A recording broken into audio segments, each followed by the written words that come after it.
The Forgotten Door Part 1, the aroma of aging paper and leather filled lungs as she made her way through the towering shelves of the Old Town Library. For the past 2 years, this place had been her sanctuary, a refuge from the noise and chaos of campus life. Here, surrounded by countless tales of love and loss, triumph and tragedy, she found solace and inspiration for her history thesis. Tonight, however, the library held more than just stories. As Lena navigated the labyrinth in stacks in search of rare books for her research, she stumbled upon something unexpected, something that shouldn't have been there. Tucked away in the restricted section, behind a shelf holding ancient volumes, was a door. It was old, crafted from weathered oak, and covered in strange, intricate carvings. The rusted handle seemed to writhe like a living thing, beckoning her to touch it. Despite a sudden chill that ran down her spine, Lena couldn't resist. This section of the library was off limits for a reason. What was this door doing here? Curiosity overwhelmed her apprehension, and she reached out,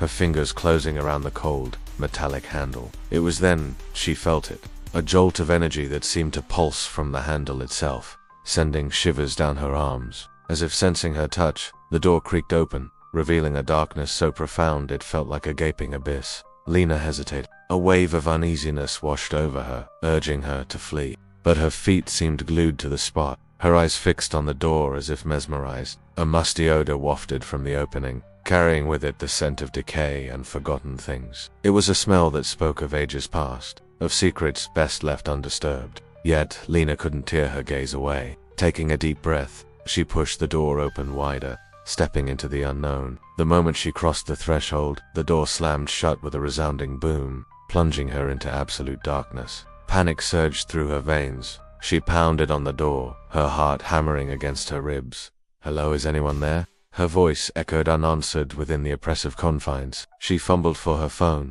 its tiny flashlight cutting through the gloom. The beam revealed not a storage room or forgotten archive, but a dark, narrow hallway that stretched endlessly into the shadows. With trembling hands, Lena turned to retrace her steps, but the door was gone, vanished without a trace, as if it were never there at all. In its place was only the weathered wall, mocking her with its unyielding solidity.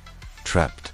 The realization struck her with the force of a physical blow. She was utterly trapped within the bowels of the Old Town Library, lost in a place that defied explanation. Her phone battery drained quickly, leaving Lena in near total darkness. She took slow, cautious steps forward, her senses on high alert. The air grew colder, clammy and heavy with the scent of mildew and decay. Every shadow seemed to writhe and twist, taking on monstrous shapes. The silence was deafening, broken only by the sound of her own ragged breathing. As her eyes adjusted to the dim light filtering through cracks in the walls, she saw them. The hallway was lined with countless portraits, each one more haunting than the last. The subjects, stern-faced men and women from bygone eras, seemed to stare directly at her, their eyes following her every move. A sense of dread settled over her, the feeling of being watched, of being... Then she heard it.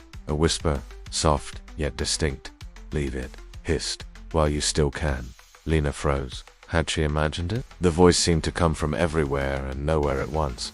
Was she losing her mind? Shaking off the unnerving encounter, she pressed on, her pace quickening. She wanted to find the end of this subterranean labyrinth, to discover how she could escape this nightmarish realm. As she walked, the whispering grew louder, coalescing into murmurs, then into voices.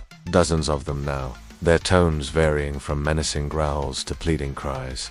"Help me," they begged. "Don't let them take me." Their words echoing the unspeakable horrors that lay hidden in the depths of the earth. The air grew colder, the shadows thicker. With each step, Lena felt an icy dread seep into her bones. Suddenly, the whispers ceased. An oppressive silence descended, heavy and suffocating. Through the gloom ahead, she saw a flicker of light, a small, square opening. Hope surged within her. Was it a window? Perhaps a door. With renewed vigor, she hurried towards it. As she drew closer, the murmurs transformed into blood-curdling screams. "Save me!" they shrieked.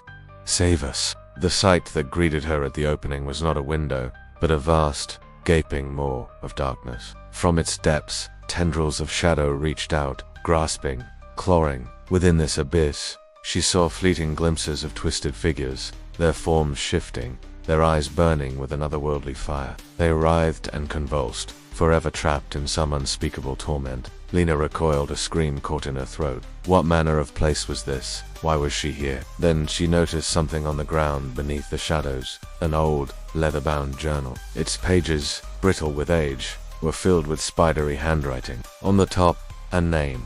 Eleanor Fay. This place, this prison of shadows, had been here for over a century, and Eleanor Fay had been its most recent visitor. She had stumbled into this subterranean labyrinth just as Lena had, lured by the promise of hidden knowledge, or perhaps driven by an insatiable curiosity. In her final entry, Eleanor wrote, "To whoever enters this place, you must leave before the clock strikes 12. The door only opens once. If you fail to heed my warning, you will become one of them, trapped forever in the eternal darkness." Just then, a distant clock chime broke the silence. It was coming from somewhere deep within the earth. Lena's heart pounded in her chest as she realized the full horror of Eleanor's warning. The door that had vanished was her only chance of escape.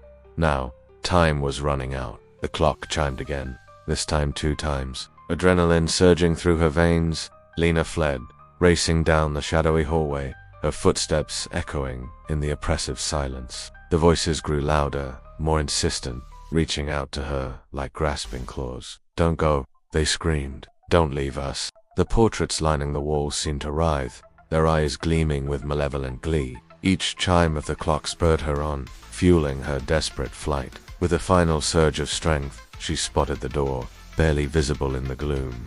Leaping through, she tumbled onto the library floor, gasping for breath. The door was gone, vanished as quickly as it had appeared. She looked around wildly, but the ancient books and musty shelves offered no clues to her harrowing ordeal. Shaken and disoriented, Lena stumbled out of the library, blinking against the bright sunlight. The old town clock tower chimed 12 times. People hurried along the street, their faces a blur, their voices distant and muffled. No one believed her tale. When she checked the old library records, she discovered the shocking truth. Eleanor Fay had vanished without a trace, her last known location right where Lena had found the door. And so the secret of the forgotten door remained hidden, waiting for the next unsuspecting soul to stumble upon it and get lost forever within the endless darkness.